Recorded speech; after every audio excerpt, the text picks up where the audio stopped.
ابتغاء لمرضات الله ورحمته الفاتحة.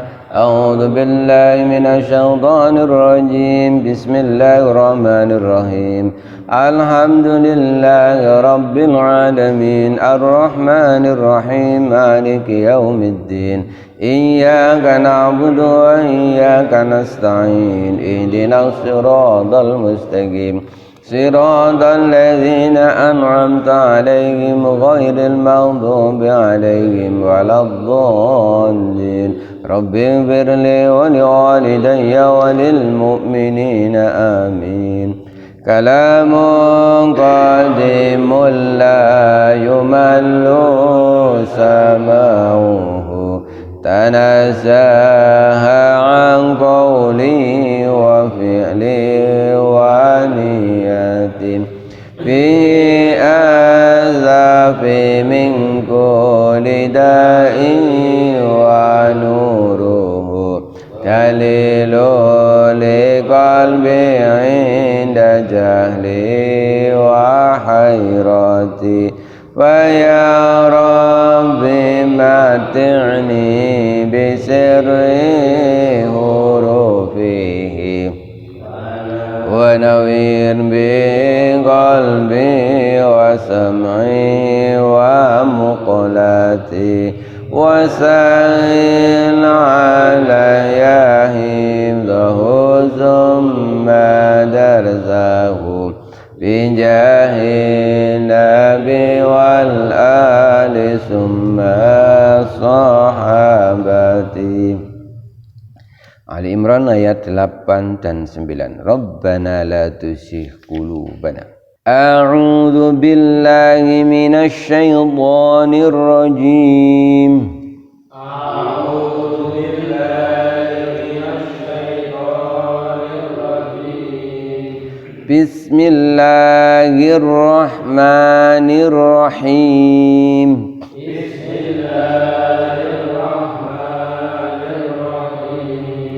Rabbana la tuzigh qulubana ba'da idh hadaitana wa hab lana min ladunka rahmah.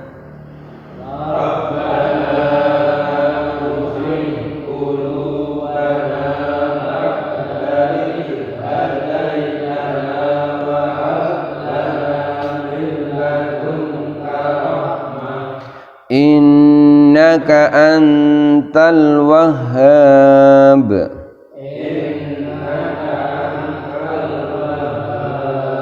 Rabbana innaka jami'un nasi liyaumin la raiba fihi.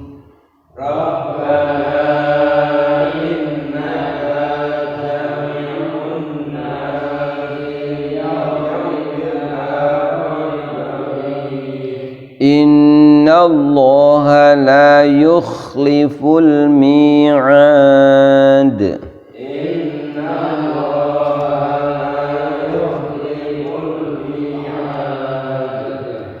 Bismillahirrahmanirrahim. Rabbana, ya Tuhan kami, ya Allah, ya Tuhan kami. La tuzigh qulubana, janganlah engkau condongkan qulubana, hati kami. Ba'da idh hadaitana, setelah engkau memberi hidayah kepada kami. Wahab lana, dan berilah kami min ladunka, dari sisimu, rahmatan, rahmah, kasih sayang. Innaka, sesungguhnya engkau, anta, ya engkau, al-wahhab, maha pemberi. Rabbana, ya Allah, ya Tuhan kami, innaka, sesungguhnya engkau, jami'un nasi, zat yang mengumpulkan manusia, liyaumin, pada satu hari, la raiba fih, yang tidak ada keraguan di dalamnya, hari kiamat maksudnya. Innallaha, sesungguhnya Allah, la yukhlifu, tidak akan mengingkari, al-mi'ad, janji-janjinya. Rabbana la tuzigh qulubana, ya Allah, ini doa yang sering dibaca berulang-ulang oleh Rasulullah SAW. Ya Allah, janganlah Engkau condongkan hati kami, maksudnya condongkan kepada keburukan, kepada kemungkaran. Ba'da id hadaitana, setelah Engkau memberikan hidayah kepada kami. Doa ini merupakan doa yang juga Allah ajarkan kepada warrasikhuna fil ilmi.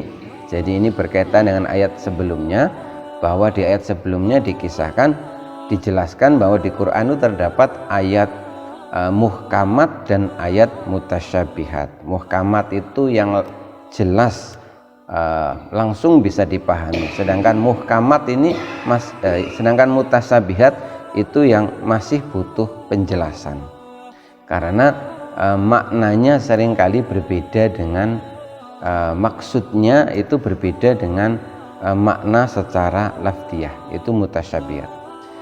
Nah, disebutkan sebelumnya bahwa orang-orang yang mendalam ilmunya itu mereka tidak mau mereka-reka makna dari ayat mutasyabihat.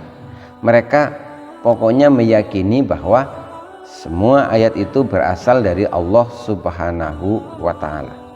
Nah, kemudian disebutkan di ayat berikutnya bahwa orang-orang yang mendalam ilmunya ini, yang fokus hanya belajar ibadah, mereka selalu berdoa kepada Allah, ya Allah, janganlah Engkau condongkan hati kami kepada keburukan setelah Engkau memberikan hidayah kepada kami.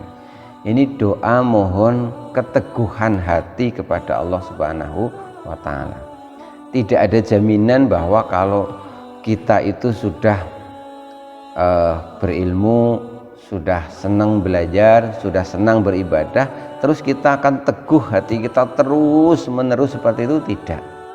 Makanya di dalam agama Islam pun itu ada orang namanya murtad, keluar dari agama Allah. Yang murtad ini tidak mesti mereka yang bodoh-bodoh. Kadang-kadang naudzubillah bahkan orang yang sudah pinter ilmunya dia keluar dari agama Allah. Itu yang paling ekstrim itu seperti itu. Nah, yang tidak terlalu ekstrim ya, misalkan ada orang itu tadinya senang beribadah, pada suatu ketika tiba-tiba hilang, tidak lagi senang ibadah. Makanya kita mohon kepada Allah ini, doa ini, ya Allah, janganlah Engkau condongkan hati kami kepada sesuatu yang buruk setelah Engkau memberikan hidayah. Dalam sebuah hadis Rasul juga mengajarkan sebuah doa yang berbunyi, ya muqallibal qulub sabbit qalbi ala dinik. Wahai hati, wahai zat yang membolak-balikkan hati, tetapkanlah hati ini dalam agamamu. Jadi seperti tangan yang di dalamnya ini kita kasih benda apa gitu, ini mudah sekali kita bolak-balik. Jadi kita mohon kepada Allah agar kita itu teguh, sekali kita itu senang ibadah, sekali kita beriman, ya mudah-mudahan Allah menjaganya, kita tetap teguh dalam keimanan. Sekali kita senang jamaah, ya kalau bisa senang jamaah terus. Jadi jangan musim-musiman seperti buah-buahan, kalau musimnya banyak, nanti kalau tidak musimnya. Nah, kalau kita itu ibadah itu musim-musiman itu ya bahaya. Jadi kita mohon kepada Allah dalam setiap keadaan itu kita teguh hati kita, teguh ibadah kita, teguh keimanan kita. Wahab lana min ladunka rahmah, dan berilah kami dari sisimu rahmatan, rahmah kasih sayang. Innaka antal wahhab, engkaulah zat yang maha memberi. Rabbana innaka jami'un nas liyaumil la raiba fih. Doa Rabbana la tuzigh qulubana ba'da idh hadaitana, ini kita mohon agar hati kita itu dijaga agar tetap teguh ketika kita masih di dunia. Jadi kita mohon di dunia supaya tidak bolak-balik, sekali kita teguh dalam kebaikan ya terus. Nah, ayat berikutnya ini fokusnya ini berbeda. Kalau tadi ketika masih di dunia, sekarang berpindah doanya untuk yang di akhirat. Rabbana, ya Allah ya Tuhan kami, innaka sesungguhnya Engkau jami'un nasi liyaumil la raiba fih, engkaulah zat yang mengumpulkan manusia pada hari yang tidak ada keraguan sedikit pun. Maksudnya adalah hari kiamat. Jadi apapun yang kita kerjakan di dunia itu, apapun yang kita minta kepada Allah di dunia, itu sebenarnya endingnya, tujuan akhirnya adalah untuk akhirat. Semuanya harus kita niati untuk akhirat.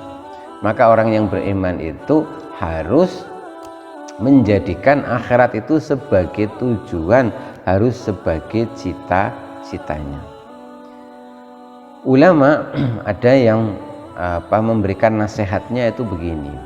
Ini tadi berkaitan dengan kalau kita sudah teguh, mohon keteguhan hati di dunia, kemudian agar kita selalu mengingat akhirat. Nah, salah satu nasihatnya begini. Kalau terbersit di dalam hatimu keinginan untuk melakukan kebaikan, kalau sudah terbersit di dalam hatimu keinginan untuk melakukan kebaikan, maka kata ulama, bersegeralah untuk melakukan kebaikan itu sebelum nanti setan datang kemudian menggagalkannya. Kenapa? Kalau sudah ada kerentek mau ngelakoni barang baik itu jangan ditunda-tunda sebelum nanti akhirnya setan itu kemudian membelokkan dan sebagainya. Jadi begitu kita langsung kerentek mau melakukan sedekah misalkan, cepat-cepat dilakukan. Karena kalau tidak itu datang setan kemudian masuk ke dalam pikiran kita, masukkan was-was, akhirnya tidak jadi. Kan sering loh kita itu sudah ingin melakukan apa itu tidak jadi. Karena apa? Kita mau mengalokasikan dana kita untuk jalan yang diridhoi Allah, kita ingin berkurban, ingin akikoh dan sebagainya. Karena tidak cepat-cepat uang itu dikeluarkan, akhirnya tiba-tiba itu datang kebutuhan lain. Akhirnya apa? Uang itu kepakai untuk kebutuhan yang lain. Makanya disuruh cepat. Karena setan ini tidak akan tinggal diam kalau orang itu sudah punya keinginan melakukan kebaikan. Termasuk dalam pernikahan itu ketika telah terjadi khitbah, pinangan, sudah melamaran, itu cepat-cepat cepat-cepat dinikahkan. Kenapa? Karena bahaya kalau tidak cepat-cepat, nanti bisa jadi batal, gagal. Karena apa? Biasanya ketika belum melamar, ketika belum menikah itu kayaknya yang paling cantik itu calonnya, tapi begitu sudah melamar ternyata yang lain banyak yang lebih bisa berubah pikiran. Nah itu maksudnya kalau ada niat untuk melakukan kebaikan, cepat-cepat dilakukan. Apa sebab yang lain adalah bahwa hati kita itu juga bolak-balik. Makanya kita mohon diberi keteguhan hati kepada Allah Subhanahu wa Ta'ala. Salah satu diantaranya adalah dengan kita selalu mengingat akan akhirat, mengingat akan hari kiamat, di mana Allah akan mengumpulkan manusia, kemudian di hari kiamat itu Allah akan memberikan pembalasan. Innallaha la yukhliful mi'ad, sesungguhnya Allah tidak akan mengingkari janji. Barang siapa yang melakukan kebaikan sekecil apapun, dia akan melihat balasannya. Yang melakukan keburukan sekecil apapun juga akan melihat balasan. Kemudian ayat surat Al-Baqarah ayat 8 dan ayat 9. Wallahu a'lam bishawab. Bila taufiq wal hidayah. Assalamualaikum warahmatullahi wabarakatuh.